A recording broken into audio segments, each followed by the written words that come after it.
Captain Zara Keth gripped the metal rail of her command bridge as another explosion shook her ship. The lights flickered and sparks flew from control panels around her. Through the large windows of the bridge, she could see the dying remains of her once mighty fleet. 3,000 ships had entered this battle just 6 hours ago. Now only 200 were still fighting. The rest were either destroyed or floating dead in space like broken toys. "Captain, the Void Hunters are adapting again," called out her weapons officer, a tall insect-like being with 6 arms. His voice shook with fear. "Our plasma cannons are completely useless now. They're absorbing our energy attacks and using them against us." Zara closed her eyes for a moment. The Void Hunters were unlike any enemy the galaxy had ever faced. They were machines, ancient and terrible, that had slept for over 1,000,000 years. When they woke up 3 months ago, they began destroying everything in their path. They didn't want territory or resources in the normal way. They consumed entire worlds, turning planets into fuel for their massive ships. The worst part was how they fought. Every weapon the Coalition used against them, the Hunters learned to counter within minutes. Energy weapons became useless after the first few shots. Missiles were turned back on the ships that fired them. Even physical projectiles were somehow deflected or absorbed.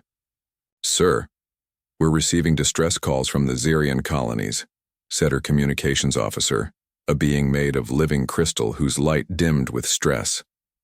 "The Hunters have reached the inner planets. 12 billion civilians are requesting immediate evacuation." Zara felt sick. 12 billion lives, and her fleet was powerless to save them. She watched through her window as a Coalition cruiser tried to ram one of the Hunter ships in a desperate final attack. The enemy vessel simply phased through the cruiser like it wasn't there, then fired a single shot that turned the brave ship into dust. "How many ships do they have?" Zara asked her tactical officer. The gaseous being floating at the sensor station spoke with a voice like wind through caves. "Sensors show at least 50,000 ships in this system alone, Captain, and more are arriving every hour through some kind of portal technology we don't understand." 50,000. Zara's remaining fleet was outnumbered by more than 200 to 1. But numbers weren't even the real problem. The real problem was that the Hunters were getting stronger with every battle. They were learning from every attack, every defense, every tactic the Coalition used. "Captain Keth," came a voice from her personal communicator. It was Admiral Voss, the Coalition's supreme commander, calling from his flagship 3 systems away. "What's your status?" "We're losing, sir," Zara replied honestly. "Everything we throw at them makes them stronger. Our best scientists say the Hunters have some kind of technology that copies and improves on anything we use against them." There was silence on the comm for a long moment. Then Admiral Voss spoke again, his voice heavy with defeat. "Fall back to the outer rim, Captain. We need to save what we can and prepare for a siege." "Sir, what about the colonies, the civilians?" "There's nothing we can do for them now." Zara wanted to scream. In her 50 years of service to the Coalition, she had never abandoned civilians to die. But what choice did she have? Her weapons were useless, her ships were dying, and more Hunters kept arriving every hour. She was about to give the retreat order when her human liaison officer spoke up. Lieutenant Kate Flynn was a small woman with brown hair and green eyes. She had been with Zara's crew for 2 years, part of a cultural exchange program that had ended when the war started. "Captain," Kate said quietly, "there might be another option." Zara looked at her. Kate Flynn was one of the few humans she had ever met. 50 years ago, the Coalition had quarantined Earth after a disastrous first contact event. The official record said humans were too dangerous to be part of galactic civilization. Their weapons were too brutal, their tactics too violent, and their approach to warfare too extreme. "What are you thinking, Lieutenant?" Kate's face was pale but determined. "My people have been isolated for 50 years, Captain. We've had no contact with the Coalition, no access to your databases or technology. That means the Hunters have no information about human weapons or tactics." Zara frowned. "But your people were quarantined because they were considered too primitive and violent for modern warfare." "Maybe that's exactly what we need right now," Kate replied. "The Coalition fights with honor and follows rules of engagement. You try, to minimize casualties and use proportional force. But these hunters don't care about rules. They're trying to wipe out all organic life in the galaxy. Another explosion rocked the ship. Through the windows, Zara could see one of her heavy cruisers being torn apart by hunter weapons that looked like liquid metal. Kate continued, "Captain, what if being primitive and violent is exactly what it takes to beat these things? What if all your advanced tactics in honorable warfare are actually working against you?" Zara stared at the human woman. The idea was almost unthinkable. The Coalition had spent thousands of years developing civilized approaches to conflict. They had rules about proportional response, protection of civilians, and limitation of destructive weapons. It was what separated them from barbaric species. But those civilized rules weren't working against the Void Hunters.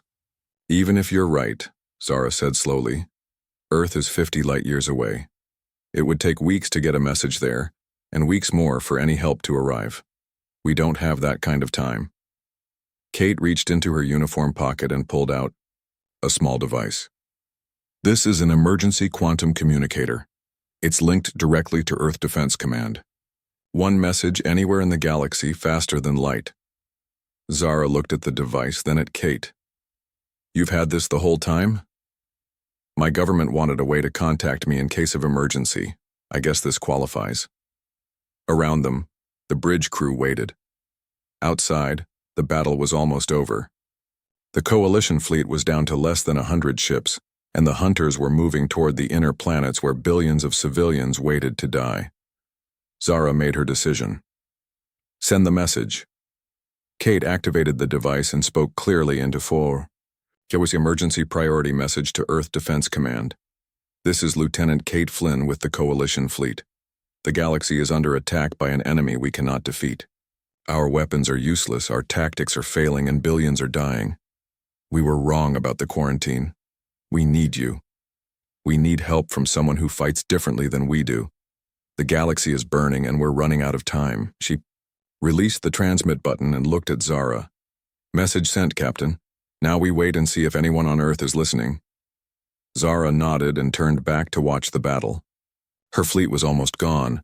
The colonies were doomed, and she had just asked for help from a species the Coalition considered too dangerous for civilized space.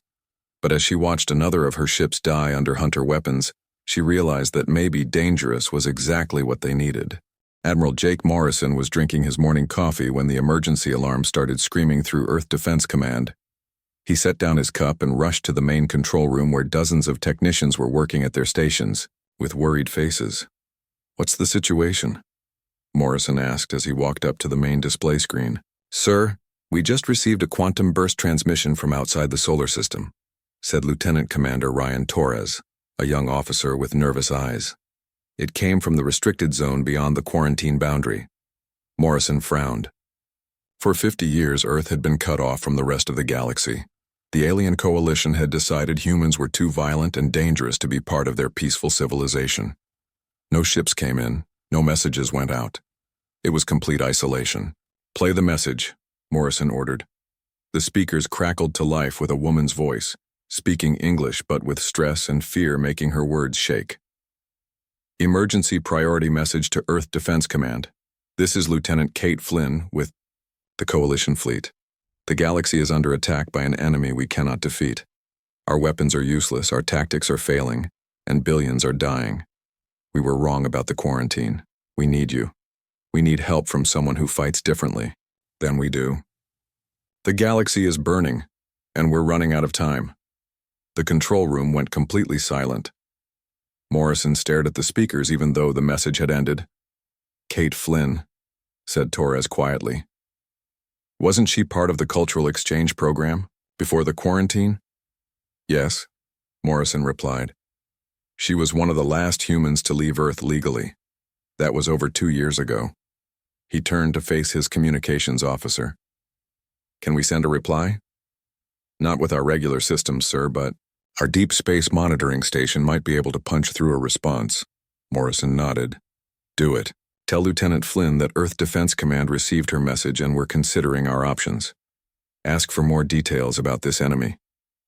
As the technicians worked to send the reply, Morrison walked to his private office and activated his secure line to the President.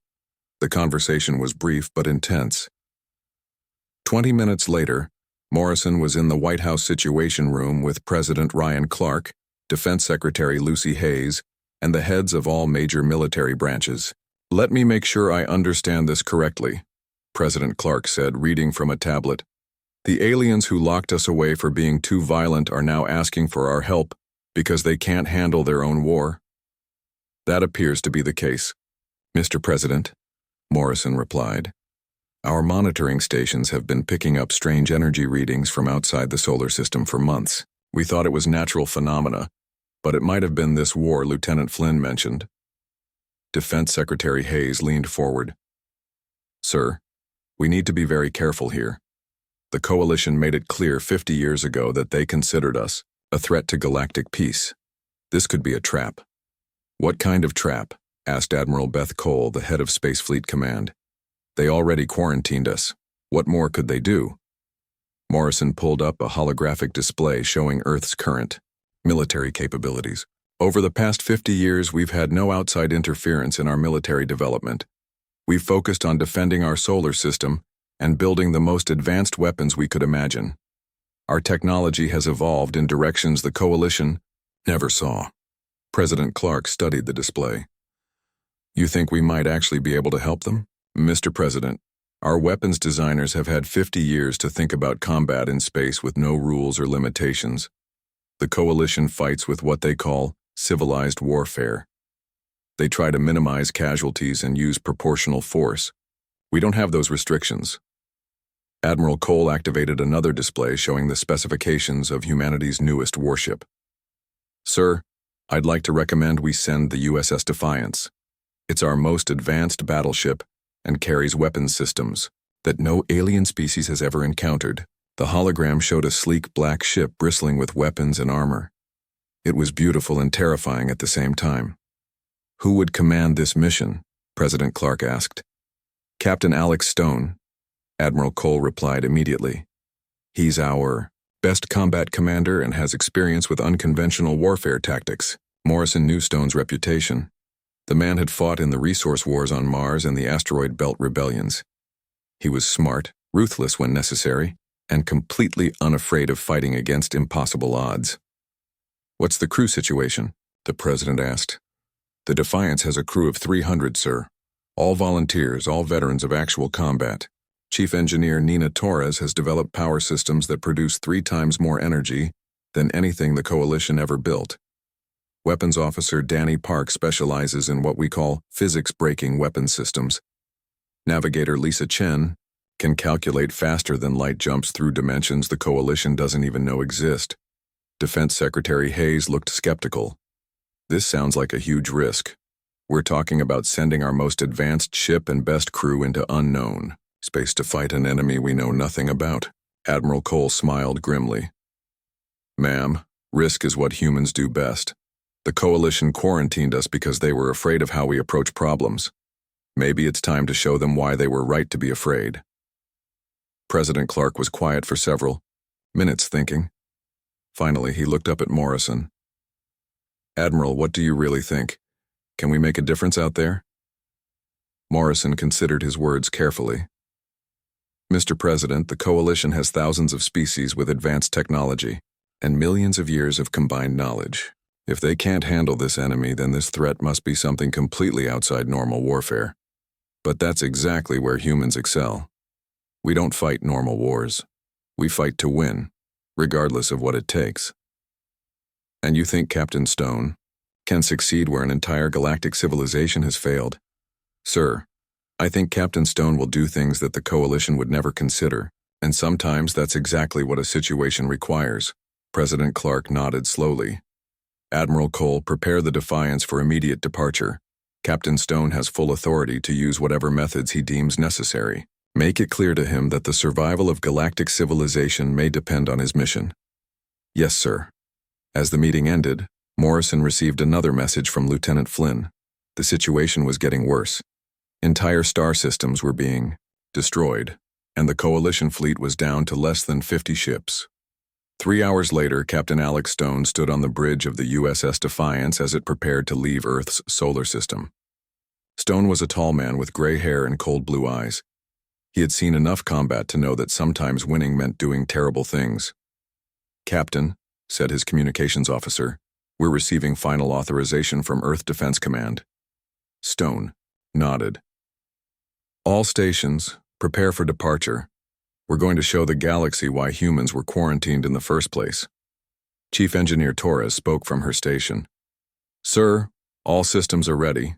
Power output is at maximum, and our experimental weapons are fully charged.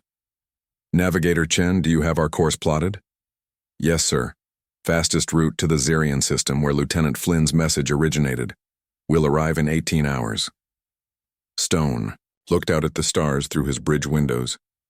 Somewhere out there, an enemy was destroying civilizations. The Coalition had tried to stop them with honor and civilized tactics. Now it was time to try the human way. "Take us out, Navigator. Let's go save the galaxy." The USS Defiance dropped out of faster-than-light travel and entered the Zerian system. Captain Alex Stone stood on his bridge and stared at the scene through the main window. What he saw made his blood run cold. The system looked like hell. Two suns that should have been bright yellow were now dim red, their energy being drained by massive machines floating in space. Planets that once held billions of people were now broken rocks with metal structures growing on them like cancer. Thousands of alien ships floated dead in space, their hulls cracked open and their crews gone. "Jesus Christ," whispered Navigator Lisa Chen from her station. "What happened here?" Chief Engineer Nina Torres ran scans of the system and shook her head in disbelief. "Captain, I'm reading energy signatures unlike anything in our databases. These machines are literally eating the stars."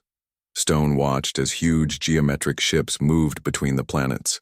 Each one was the size of a small moon and covered in weapons that seemed to bend light around them.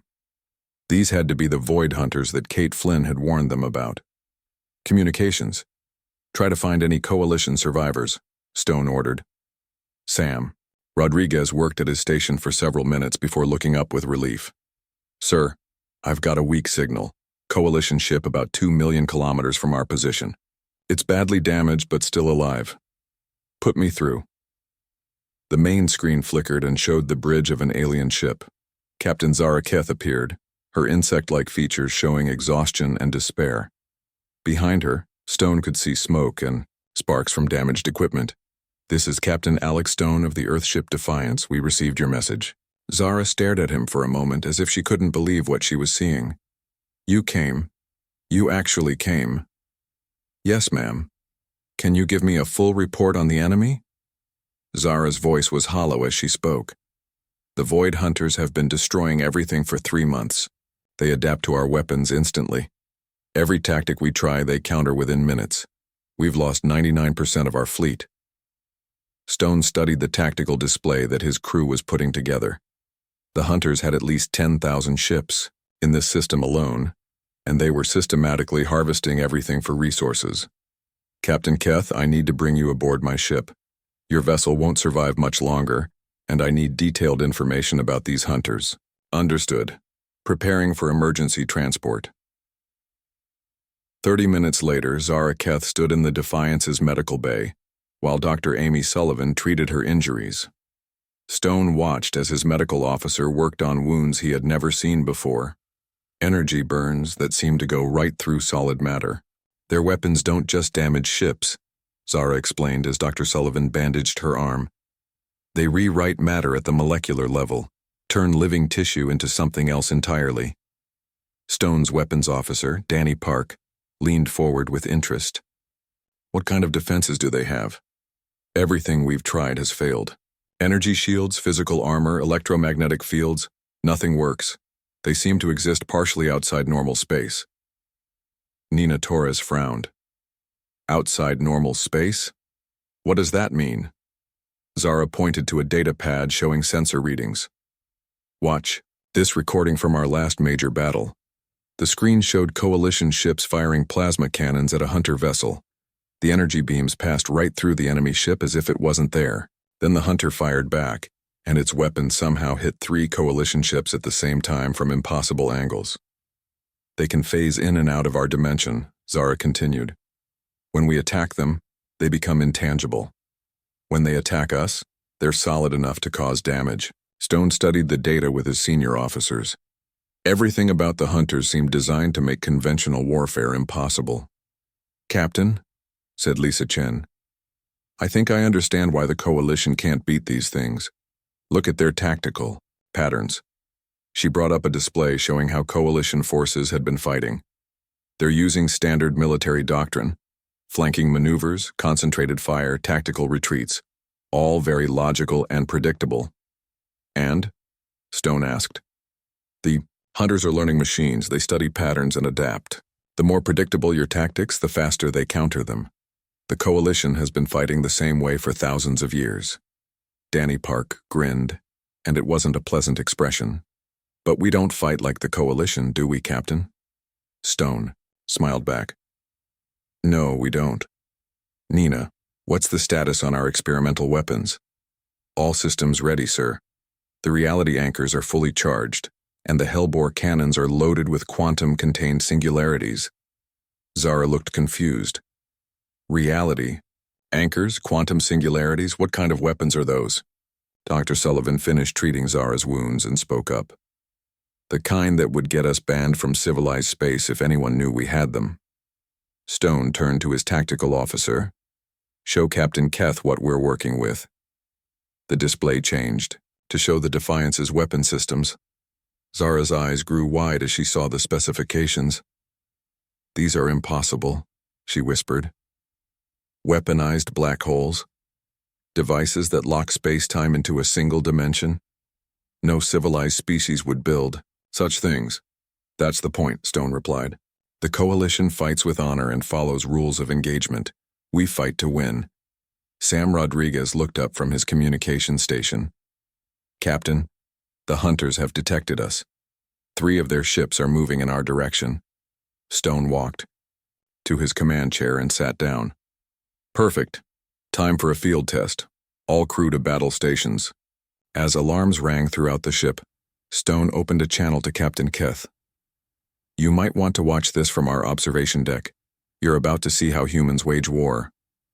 The 3 hunter ships approaching the Defiance were each larger than a Coalition battleship. They moved with the confidence of predators that had never met anything they couldn't kill. "Weapons. Target the lead ship," Stone ordered. "Fire 1 Hellbore round." Danny Park pressed a button on his console. "Hellbore away." What happened next defied everything Zara thought she knew about space combat. The human weapon didn't fire energy or projectiles. Instead, it created a small tear in space itself. The tear moved toward the hunter ship and then expanded. The massive alien vessel, which had phased through thousands of Coalition attacks, suddenly found itself being pulled apart by gravitational forces it had no defense against. The ship twisted and crumpled as the artificial black hole consumed it from the inside out. "1 down," Park reported calmly. The remaining 2 hunter ships tried to phase out of normal space to avoid the same fate. That was when Nina Torres activated the reality anchors. "Dimensional lock engaged," she announced. The hunter ships, caught halfway between dimensions, were torn apart by competing physics. They existed in 2 different states of reality at the same time, and their alien technology couldn't handle the contradiction. In less than 2 minutes, 3 ships that had destroyed entire Coalition fleets were nothing but expanding clouds of debris. Stone turned to look at Captain Keth, who was staring at the tactical display in shock. "Captain Keth," Stone said quietly, "you've been trying to fight them fairly. We don't fight fair, we fight to win." Zara found her voice after a long moment. "How many ships like this does Earth have?" "Just this one," Stone replied. "But 1 might be enough." As if summoned by his words, Sam Rodriguez spoke up from his station. "Captain, we're receiving multiple signals from across the galaxy. Coalition forces everywhere are reporting that the hunters have stopped adapting to their weapons." Stone raised an eyebrow. "Stopped adapting?" "Yes, sir. It's like their learning network has been disrupted somehow." Nina Torres checked her readings and looked up with understanding. "Captain, I think our reality anchors did more than just lock those ships in normal space. They may have disrupted the quantum communication network the hunters use to share information." Stone smiled grimly. So every time we use our weapons, we're not just destroying individual ships, we're damaging their entire collective intelligence. He opened a channel to broadcast across the system. All Coalition forces, this is Captain Stone, of the Earthship Defiance. We're about to show you how to kill these things. Watch and learn. The battle for the Xerion system began when 50 hunter ships detected the Defiance's attack on their scouts. Captain Stone watched through his bridge windows as the massive alien vessels moved toward them like a pack of hungry wolves. "Sir, they're coming in fast," reported Sam Rodriguez from his communications station. 50 ships, each one the size of a small city. Captain Zara Keth stood behind Stone's command chair, watching in amazement as the human crew prepared for battle. She had seen coalition fleets of thousands of ships flee from forces half this size. "Weapons, prepare a full spread of chaos mines," Stone ordered calmly. Danny Park's fingers danced across his control panel. "Chaos mines armed and ready. Captain." Pattern 7 loaded into the targeting computer. Nina Torres looked up from her engineering station. "Sir, the reality anchors are charged and ready. Should I engage selective dimensional locking?" "Not yet. Let them come closer first." Zara had no idea what chaos mines or dimensional locking meant, but the confidence in the human crew's voices was unlike anything she had ever heard in battle. The hunter ships opened fire first. Beams of twisted energy lanced across space toward the Defiance. Zara expected to see the human ship torn apart like so many coalition vessels before it. Instead, the energy beams simply disappeared when they hit the Defiance's shields. "What just happened?" Zara asked in shock. Lisa Chen turned from her navigator station. "Our shields don't try to stop their weapons, Captain Keth. They redirect them into parallel dimensions where they can't hurt us." "You can do that?" Stone smiled grimly. 50 years of isolation gave us time to think outside the box. Danny, fire the chaos mines." The Defiance launched 12 small devices that looked nothing like traditional weapons. Instead of flying straight at the enemy ships, the mines moved in impossible patterns, appearing and disappearing as they traveled through space. When the first mine reached a hunter ship, something amazing happened. The alien vessel tried to adapt to the weapon like it had done thousands of times before, but instead of learning to counter one type of attack, it had to deal with a weapon that changed its properties every few seconds. The mine's first attack was a standard explosive. The hunter ship adapted its shields to stop explosions. Then the mine switched to an acid that ate through metal. The ship tried to adapt again, but before it could finish, the mine became a virus that infected the ship's computer systems. The hunter vessel spun out of control as its own systems turned against it. Its weapons fired randomly, its engines pushed it in wrong directions, and its hull began to dissolve from the inside. "Chaos mines work by being unpredictable," Danny Park explained to Zara as he launched more weapons. "The hunters can't adapt to something that keeps changing faster than they can learn." More hunter ships died as the mines continued their deadly work, but the enemy was learning too. Several ships began working together, sharing information faster than the mines could change. "Nina, now would be a good time for those reality anchors," Stone said. "Engaging dimensional lock across the battle zone," Torres replied. Suddenly, the hunter ships couldn't phase between dimensions anymore. They were stuck in normal space where human weapons could hit them easily. "Lisa, execute attack pattern Berserker," Stone ordered. Navigator Chen input commands into her computer, and the Defiance began moving in ways that should have been impossible. The ship twisted through space-time, attacking from multiple directions at once. "How are you doing that?" Zara asked, watching in amazement as the human ship seemed to be in 3 places at the same time. "We're not moving through normal space," Chen replied. "We're using controlled tiers in reality to attack from angles that don't exist in 3 dimensions." The hunter ships, locked in normal space and unable to predict attacks coming from impossible directions, began falling one by one. Their adaptive technology couldn't counter weapons that broke the basic rules of physics, but the real surprise came when Stone activated the ship's AI combat system. "Marcus, engage full tactical analysis," Stone commanded. A calm voice filled the bridge. "Good morning, Captain." I've been analyzing enemy patterns for the past 17 minutes. I have identified 47 weaknesses in their adaptive algorithms. Zara stared at the speakers. Your ship's computer is talking? Marcus isn't just a computer, Stone explained.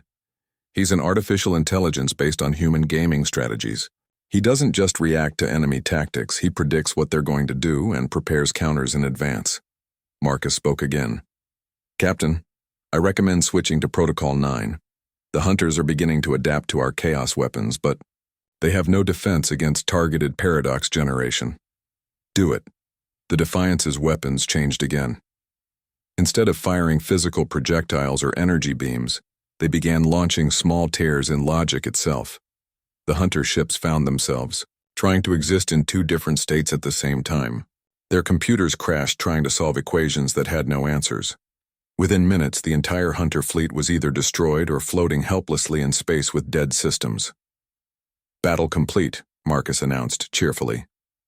Enemy casualties: 50 ships. Our casualties, 0. Tactical analysis: the hunter's adaptive technology is extremely vulnerable to weapons that don't follow consistent rules. Zara sat down heavily in an empty chair.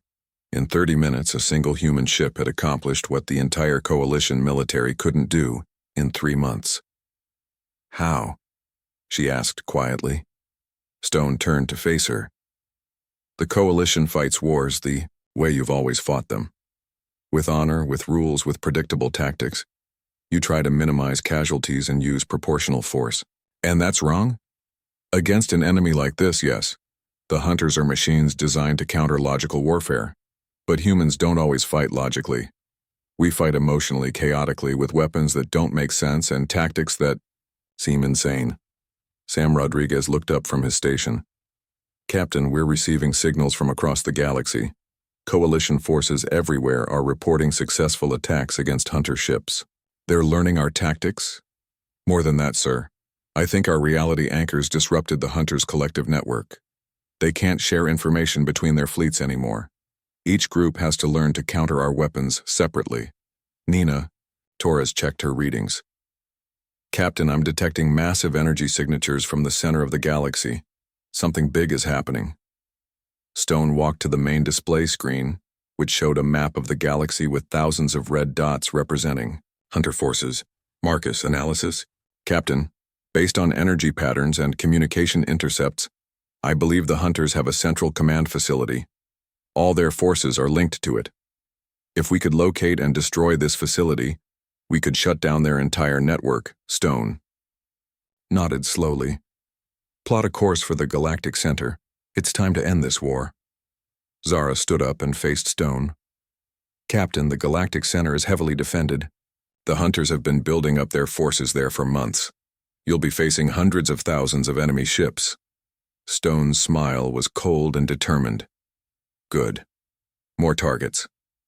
As the Defiance prepared to jump to faster-than-light speed, Stone opened a communication channel to all Coalition forces. This is Captain Stone to all Coalition ships. We're heading to the source of this problem. Follow our lead, copy our tactics, and remember, don't fight fair, fight to win.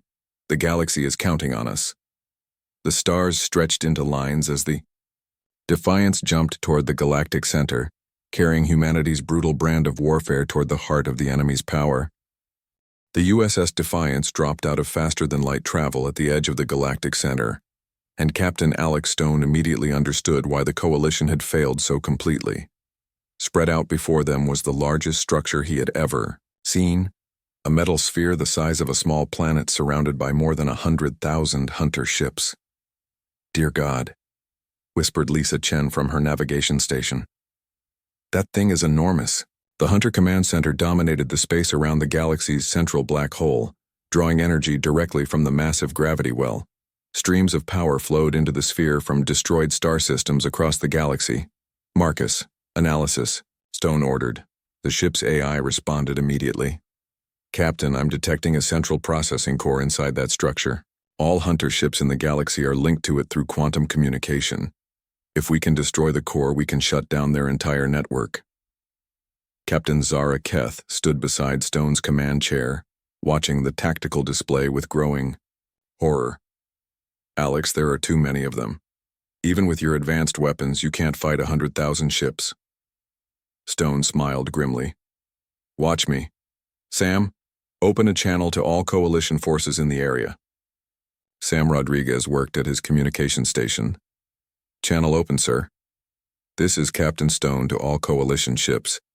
I'm transmitting our weapon specifications and tactical data. Copy our technologies and use them however you want. No rules, no restrictions, no mercy.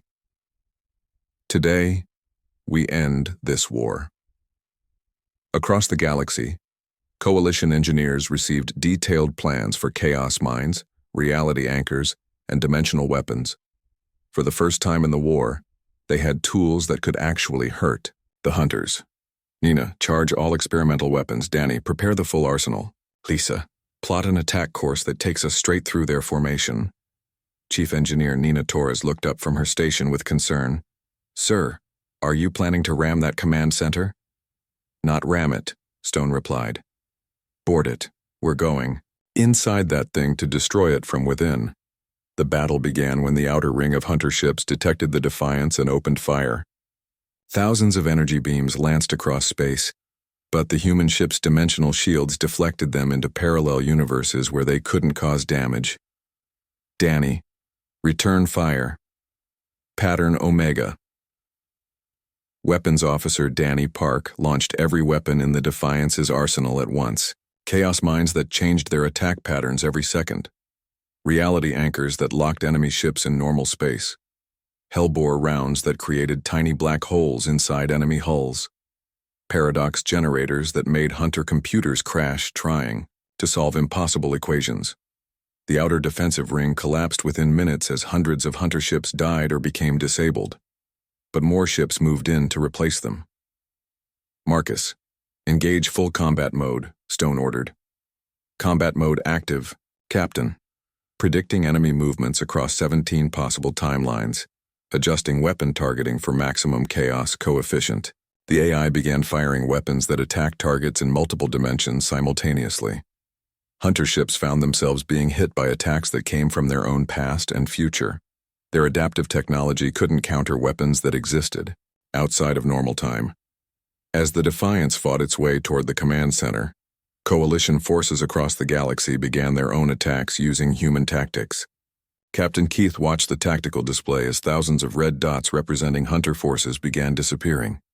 It's working, she said in amazement. Your weapons are spreading across the galaxy. The hunters can't adapt fast enough. That's the point, Stone replied as another wave of enemy ships died under their assault. We don't give them time to learn. The final approach to the command center was the most dangerous part. The massive sphere was protected by the largest hunter ship Stone had ever seen, each one the size of a moon, and covered in weapons that bent space around them. Nina, prepare for dimensional breach, Stone ordered. We're going inside. Torres activated a device that had never been tested in actual combat. The Reality Ripper created a hole in space-time itself, allowing the Defiance to phase through the command center's hull without having to break through its defenses. Inside the hunter structure, Stone saw the enemy's true nature for the first time. The hunters weren't just machines. They were the preserved consciousness of an ancient civilization that had uploaded themselves into computers millions of years ago. They had been designed to protect the galaxy from chaos, but their programming had become corrupted over time.